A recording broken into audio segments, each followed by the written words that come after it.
یزید نے امام علی مقام کو لالچ دیا کہ آپ 4-5 صوبے لے لیں، جس کی گورنری مرضی رکھ لیں، دولت آپ کی مرضی کی۔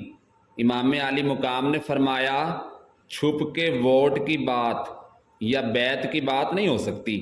آپ نے جا کے لوگوں سے مشورہ کیا تو وہ کہنے لگے حضور کوفے والے بلا تو رہے ہیں پر وہ اپنے وعدوں کے پکے نہیں ہیں، وعدوں کے پکے بہت کم لوگ ہوتے ہیں، جسے زندگی ہو پیاری وہ یہیں سے لوٹ جائے، جسے زندگی ہو پیاری وہ یہیں سے لوٹ جائے، میرے قافلے میں شامل کوئی کم ظرف نہیں ہے۔ بہت کم لوگ ہوتے ہیں جو ہمیشہ ساتھ چلنے کو تیار ہوتے ہیں، ورنہ بڑے لوگوں کو گرمی لگنے لگتی ہے، بڑے لوگوں کو مشکلات آتی ہیں۔ جب امام علی مقام نے اصرار فرمایا تو جو آپ کے قریبی صحابہ کی اولادیں تھیں ساری کی ساری، کچھ لوگ کہتے ہیں نا کہ صحابہ تو ساتھ چلے ہی نہیں ہیں، تو میں کہتا ہوں کہ اہل بیت نبوت کے کل افراد 21 تھے، جبکہ کربلا میں ذکر 72 کا آتا ہے، تو باقی اولادیں کس کی تھیں؟ ارے باقی اولادیں صحابہ کی تھیں۔ حضرت سیدنا امام علی مقام کو جب بہت زیادہ کہا گیا نا تو امام حسین نے فرمایا چلو میں ایک کام کرتا ہوں، مسلم بن عقیل کو بھیجتا ہوں، حضرت علی کے بھتیجے ہیں، حضرت عقیل کے صاحبزادے مسلم بن عقیل بڑے سمجھدار آدمی تھے، معاملہ فہم تھے، جرری تھے، اتنا زبردست مشورہ بہت کم لوگ دیتے ہیں جتنا مسلم بن عقیل دیتے تھے۔ ان کو بھیجا گیا، جب وہ کوفے پہنچے تو اس وقت جو کوفے کا گورنر تھا، کوفے میں جس کی حکومت تھی، وہ نعمان بن بشیر تھے، اور ان کو اہل بیت سے بڑی محبت تھی، وہ اہل بیت کے لیے بڑی عقیدت رکھتے تھے۔ عبید اللہ ابن زیاد کوفے کا گورنر نہیں تھا، کسی اور علاقے کا تھا۔ جب مسلم بن عقیل وہاں پہنچے تو نعمان بن بشیر کو پتا چلا کہ مسلم بن عقیل آ گئے ہیں، وہ دوڑے ان کی بیعت کرنے کے لیے۔ اتنے لوگ جمع ہوئے کہ ایک دن میں 17,000 آدمی نے بیعت کر لی۔ مسلم بن عقیل کے وہاں نعرے لگنے لگے اور وہ کہنے لگے کہ حضور یہ پہلے دن کی کارکردگی ہے، 2-4 دن میں دیکھیے گا کیا ہوتا ہے۔ 2-4 دن ہوئے اور کیا ہوا بھلا؟ 40,000 آدمی نے بیعت کر لی۔ اب وہ 40,000 بندہ تیار ہو گیا۔ ادھر جو یزید کے وفادار تھے انہوں نے خط لکھا یزید کو کہ تو نے بڑا نرم آدمی گورنر بنایا ہے، 40,000 بندہ چلا گیا ہے حسین کی طرف، اگر ایک آدھ دن مسلم بن عقیل اور رہے تو یہ جو تیرے گورنر بیٹھے ہیں نا نعمان بن بشیر، ان کو گورنر ہاؤس سے نکال کے مسلم بن عقیل قبضہ کر لیں گے اور تو چپ کر کے بیٹھا رہے گا اور دیکھتا رہے گا۔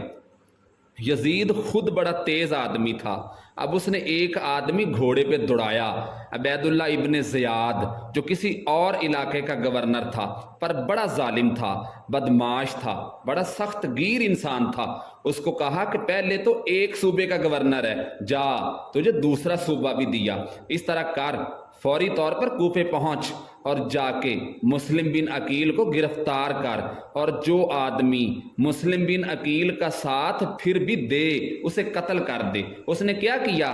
وہ آدھی رات کو آیا، منہ چھپایا، جبہ پہنا، لوگ سمجھے کہ امام حسین آ گئے ہیں، بہت سارے لوگوں نے اس کے بھی نعرے لگائے، وہ چپکے سے داخل ہوا اور اندر حسب حال اس نے سب سے پہلے جو کام کیا نا، اس نے جناب نعمان بن بشیر کو محصول کیا، کوفے کے گورنر ہاؤس پہ قبضہ کر لیا۔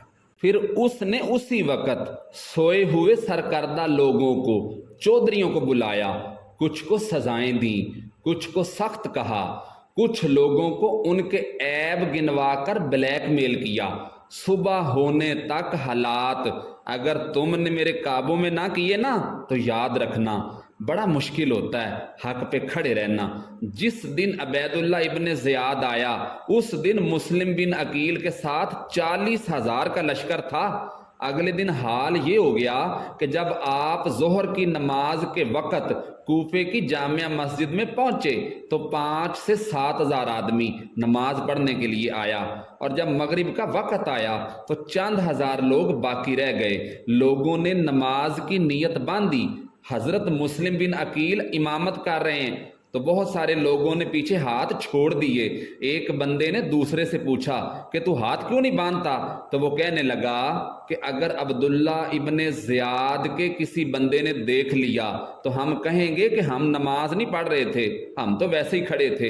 جب نماز کی امامت کی تو پیچھے 11 صفیں تھیں، لیکن جب مسلم بن عقیل نے سلام پھیرا تو پیچھے بندہ ہی کوئی نہیں تھا۔ حضرت مسلم بن عقیل کو گرفتار کیا گیا۔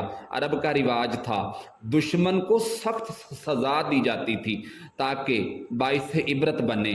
بہت اونچا مینار تھا کوفے کا، گورنر ہاؤس کا، اوپر لے جا کے جناب مسلم بن عقیل کو نیچے گرایا گیا، اور جب وہ شہید ہوئے تو شہید ہونے سے ایک رات پہلے وہ خط لکھ چکے تھے، اور انہوں نے امام حسین کو بتایا کہ حضرت آپ آ جائیں، حالات بڑے ہی اچھے ہیں۔ خط ملا تو امام حسین مکے سے کوفے کی جانب چل پڑے۔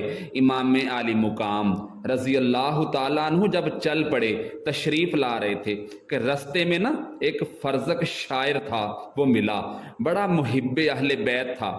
رستے میں ملاقات ہوئی۔ حضرت مسلم بن عقیل جب شہید کر دیا گیا تو ان کی لاش کو چوک میں لٹکایا گیا، لوگ دیکھتے تھے، عورتیں کہتی تھیں کہ تم نے باہر نہیں جانا، ہم نے انہیں حسین کے ساتھ چلنے نہیں دینا، بڑا خوف پھیل گیا ہے، کوئی بندہ باہر نہ نکلے، حالات بہتر ہوں گے تو دیکھی جائے گی۔ آج بھی اگر امام حسین کے نام پہ جان دینے کا وقت آئے تو صرف دیگیں ہی باقی رہ جائیں گی، جان دینے کے لیے کوئی بھی تیار نہیں ہوگا۔ فرضی کے شاعر رستے میں ملا تو امام حسین کو کہنے لگا حضور کہاں جا رہے ہیں؟ امام حسین نے کہا کوفے جا رہا ہوں۔ تو وہ کہنے لگا حضور نہ جائیں، لوگوں کے دل آپ کے ساتھ ہیں لیکن تلواریں آپ کے ساتھ نہیں ہیں۔ سیدنا امام حسین کو آگے کیا، حضور وہ سارے کوفے والے مانتے ہیں کہ بات حسین کی ٹھیک ہے لیکن آپ کی سپورٹ نہیں کرتے، وہ آپ کے ساتھ چلیں گے نہیں۔ اور اگلی بات فرزق نے یہ کی کہ حضور میں حضرت مسلم بن عقیل کی لاش کو لٹکتا ہوا دیکھ کے آ رہا ہوں کوفے میں۔ بڑا ہی خوبصورت فکرہ، کیا خوبصورت فکرہ کہا میرے امام نے۔ فرمانے لگے میرا بھائی لٹکا ہوا تھا، کسی کے آگے جھکا تو نہیں تھا نا؟ فرزق نے کہا حضور نہیں جھکا تو کسی کے آگے بھی نہیں۔ تو آپ فرمانے لگے اگر مسلم بن عقیل لٹک گیا ہے تو حسین بھی لٹک جائے گا لیکن جھکے گا نہیں۔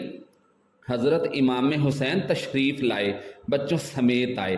حر بن یزید ایک شخص تھا، اس نے امام حسین کو ایک چھوٹا سا لشکر لے کر پہلے ایک جگہ پر روکا، پھر دوسری جگہ پر روکا، بالآخر تیسری جگہ پر جب روکا نا تو امام حسین نے فرمایا کہ جگہ کون سی ہے؟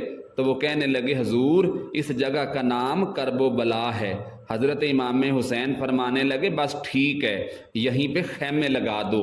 حضرت سیدہ زینب رضی اللہ تعالی عنہا نے پوچھا اے میرے بھائی حسین، سارے زمانے نے آپ کو روکا، ٹھیک ہے آپ حق پہ ہیں، یہ سب نے کہا ہے کہ آپ سچے ہیں، آپ کو روکا بھی ہے، لیکن پھر بھی آپ رکے کیوں نہیں ہیں؟